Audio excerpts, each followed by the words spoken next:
قال النبي صلى الله تعالى عليه وآله وسلم من يرد الله به خيرا يفقهه في الدين أو كما قال عليه الصلاة والسلام إن الله وملائكته يصلون على النبي يا أيها الذين آمنوا صلوا عليه وسلموا تسليما دودك أبارك الصلاة والسلام عليك يا سيدي يا رسول الله وعلى آلك وأصحابك يا سيدي يا حبيب الله الصلاة والسلام عليك يا سيدي يا نبي الله وعلى آلك وأصحابك يا سيدي يا نور الله۔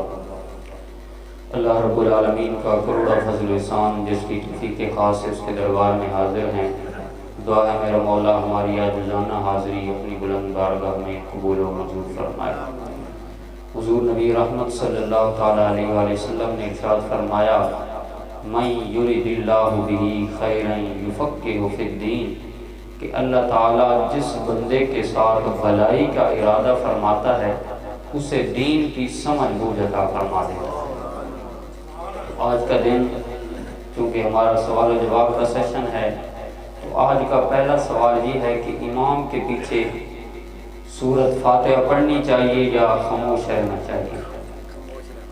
تو اس کا سادہ سا جواب تو یہی ہے کہ امام کے پیچھے جب آپ کھڑے ہوں گے تو حضور نے ارشاد فرمایا قراءۃ الامام قراءۃ الماموم، امام کی قراءت ہی مقتدی کی قراءت ہے۔ تو جیسے ہی امام کے پیچھے آپ کھڑے ہوں گے تو ولا الہ غیر پہ آپ خاموش ہو جائیں گے۔ اس کے بعد سورۃ فاتحہ بھی امام نے پڑھنی ہے، سورت آگے وہ بھی امام نے ملانی ہے، رکوع سجود کی تسبیحات آپ نے پڑھنی ہے اور التحیات پڑھنی ہے۔ اس کے بارے میں دلیل قرآن پاک سے موجود ہے۔ ایک بات یاد رکھیں، اصولی بات آپ کے سامنے عرض کروں کہ جو چیز قرآن سے ثابت ہو وہ فرض ہوتی ہے، جو چیز قرآن سے ثابت ہو وہ فرض ہے، جو حدیث سے ثابت ہو وہ واجب ہے، اور جو حضور علیہ السلام کے عمل سے ثابت ہو اور اس کا کوئی حکم نہ ہو اسے سنت کہا جاتا ہے۔ اور وہ چیز جو بعد والے فقہا نے قرآن و حدیث کی روشنی میں رائے قائم کر کے کوئی مسئلہ مستنبط کیا ہو اس کو مستحب کہا جاتا ہے۔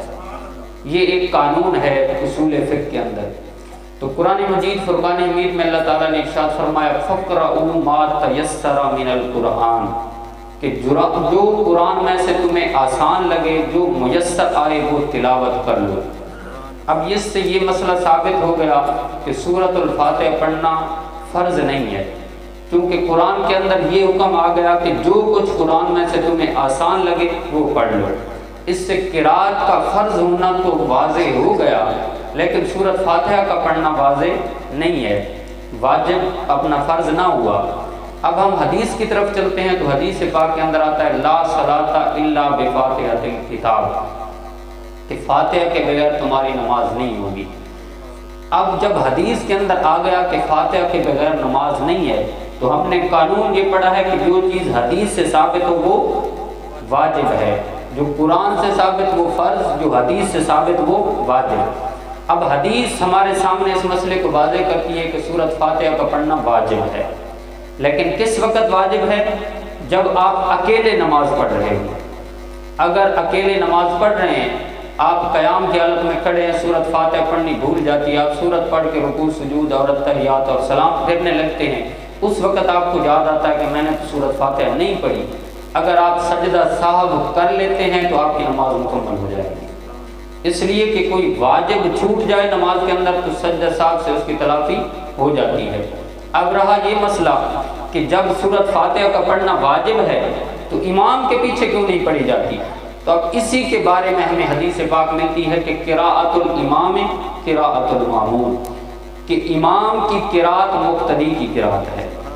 جب امام قراءت کرنے کے لیے کھڑا ہوتا ہے تو مقتدی کو یہ حکم ہے کہ وہ پیچھے خاموش کھڑا ہو۔ امام اعظم ابو حنیفہ رضی اللہ تعالیٰ عنہ، آپ نے جب یہ مسئلہ ثابت کیا اور بیان فرمایا تو کچھ لوگ آپ سے مناظرہ کرنے کے لیے آ گئے۔ انہوں نے کہا یہ آپ کیا کہہ رہے ہیں؟ تو آپ نے یہ حدیث پاک سامنے رکھی تو وہ نہ مانے۔ آپ نے فرمایا کہ اچھا تم سب نے میرے ساتھ مناظرہ کرنا ہے؟ کہا ہاں جی۔ تو وہ کافی تعداد میں تھے. آپ نے کہا کہ میں اس سے مناظرہ کروں گا تو یہ اعتراض کرے گا، اس سے کروں گا تو یہ اعتراض کرے گا، ہر ایک سے تو میں بات نہیں کر سکتا، اتنا میرے پاس ٹائم نہیں ہے. تم اپنے میں سے ایک نمائندہ مقرر کر لو جو میرے ساتھ بات کرے، جو اس کی بات تم سب کی بات ہوگی. انہوں نے ایک بندے کو مقرر کیا کہ یہ ہماری طرف سے گفتگو کرے گا. تو جب آپ نے کہا کہ ٹھیک ہے یہی تمہارا نمائندہ ہے، کہا ہاں جی. کہا اس کی جیت تمہاری جیت، اس کی شکست تمہاری شکست. انہوں نے کہا ٹھیک ہے جی. آپ نے کہا کہ عقل کے اندر یہی بات تو میں تمہیں سمجھانا چاہتا ہوں، جب امام مصلی پہ آ جاتا ہے تو تمام مقتدیوں کا نمائندہ بن کے بارگاہ خداوندی میں عرض کرتا ہے اہدنا الصراط المستقیم، کہ اللہ ہم سب کو سیدھی راہ دکھا دے. تو یہ بات جب آپ نے بیان فرمائی تو وہ مان گئے. تو بہرحال امام کے پیچھے سورۃ الفاتحہ کا پڑھنا جائز نہیں ہے، کیونکہ حضور نے ارشاد فرمایا کہ جب امام قرات شروع کر دے تو اس وقت تم خاموش رہا کرو. وَإِذَا قُرِئَ الْقُرْآنُ فَاسْتَمِعُوا لَهُ وَأَنصِتُوا لَعَلَّكُمْ تُرْحَمُونَ. قرآن بھی کہتا ہے جب قرآن پڑھا جائے تو غور کے ساتھ اس کو سنا جائے اور خاموش رہا جائے تاکہ تم پر اللہ کی رحمت ہو. قرآن پڑھنا سنت ہے اور سننا فرض ہے. ایک بندہ پڑھ رہا ہے وہ سنت ادا کر رہا ہے، لیکن اس کا جو سننا ہے وہ فرض ہے، وہاں شور و غوغا نہیں کرنا چاہیے. دوسرا سوال ہے جی آج کا کہ صفیں کس طرح مکمل کرنی چاہیے. مطلب پہلی صف کے اندر اگر جگہ خالی ہے تو کیا بندہ دوسری صف میں نماز پڑھ سکتا ہے؟ تو ایک اصول یاد رکھیں کہ جب تک پہلی صف مکمل نہ ہو دوسری صف میں کھڑا ہونا مکروہ ہے. نماز تو بہرحال ہو جائے گی لیکن یہ عمل مکروہ ہے. اور دوسرا یہ ہے کہ جب پہلی صف مکمل ہو جائے تو دوسری صف کو مکمل کرنے کا یا اس میں داخل ہونے کا طریقہ کار یہ ہے کہ امام کے بالکل پیچھے درمیان میں بندہ کھڑا ہو، نہ دائیں کھڑا ہو نہ بائیں کھڑا ہو. اسی طرح جو پیچھے سے آتے جائیں وہ دیکھیں کہ زیادہ لوگ اگر دائیں طرف ہیں تو وہ بائیں طرف کھڑا ہو جائے، اگر زیادہ لوگ بائیں طرف ہیں تو وہ دائیں طرف کھڑا ہو. اس طرح صف کو ایک نظم کے ساتھ مکمل کیا جائے، کیونکہ اسلام ایک ایسا دین ہے جو نظم کو تنظیم کو بہت پسند کرتا ہے. اب دیکھیں اسلام مسجد کے اندر نماز پڑھنے کا حکم اس لیے دیتا ہے تاکہ سارے لوگ ایک نظم کے ساتھ کھڑے ہوں. محلے کی سطح پہ یہ مسلمانوں کا اجتماع ہے. اسی طرح جمعے کا اجتماع اس سے بڑا ہو جاتا ہے، پھر عید کا اجتماع اس سے بھی بڑا ہو جاتا ہے، پھر حج کا اجتماع دیکھیں تو وہ سب سے بڑا اجتماع ہے. لیکن وہاں بھی نظم کیا ہے، چاہے کوئی پاکستانی ہے یا ہندوستانی ہے، امریکہ سے آیا ہے یا کہیں اور دنیا جہان سے کسی ملک سے آیا ہے، وہاں حکم یہ ہے کہ کسی کا لباس دوسرے سے جدا نہیں ہونا چاہیے بلکہ ایک ہی لباس کے اندر ہو. 2 احرام کی چادریں ہوں، سارے ایک ہی رکن ایک ہی وقت میں ادا کر رہے ہوتے ہیں. تو اسلام نظم کو اتنا پسند کرتا ہے کہ اگر آپ نماز اس طرح ادھر ادھر ہو کے پڑھیں گے نماز تو بہرحال ہو جائے گی، لیکن اسلام نے جو حکم دیا تھا صف بندی کا اس سے آپ محروم ہو جائیں گے. تیسرا سوال ہے جی اگر چھوٹا بچہ کپڑے پہ پیشاب کر دے تو کیا اس کا دھونا لازم اور ضروری ہے؟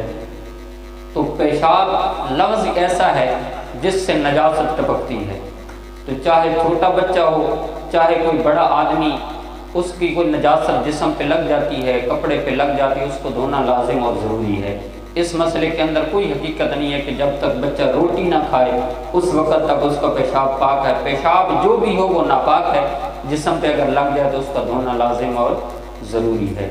ایک اور سوال ہے کہ اگر کوئی کسی کا حق نہ دے رہا ہو، کسی کو پیسے دینے ہیں، کسی کی زمین کے اندر وعدہ کیا ہے، اس نے خریدی ہے اس سے اور کہا کہ آپ مجھے رجسٹری دے دیں، یا اس طرح کے معاملات ہیں تو اس کے اندر وہ وعدہ خلافی کرتا ہے، تو اس کے بارے میں شریعت میں کیا احکامات ہیں؟ حضور علیہ الصلوۃ والسلام نے ارشاد فرمایا، صحابہ کی مجلس لگی ہے، حضور نے فرمایا جو مومن ہوتا ہے نا وہ کھرا ہوتا ہے. صحابہ کرام نے عرض کی کہ یا رسول اللہ کیا مومن کنجوس ہو سکتا ہے؟ فرمایا مومن بڑا سخی ہوتا ہے لیکن ہو سکتا ہے کبھی کنجوسی کر جائے. صحابہ کرام نے عرض کی یا رسول اللہ کیا مومن بزدل ہو سکتا ہے؟ فرمایا مومن بزدل نہیں بہادر ہوتا ہے، ہو سکتا ہے کبھی بزدلی دکھا جائے. صحابہ کرام نے عرض کی یا رسول اللہ کیا مومن جھوٹا ہو سکتا ہے؟ فرمایا نہیں مومن جھوٹا نہیں ہو سکتا، اس لیے کہ جب بندہ جھوٹ بولتا ہے تو اللہ کی رحمت کے فرشتے 300 میل کے فاصلے پر دور بھاگ جاتے ہیں.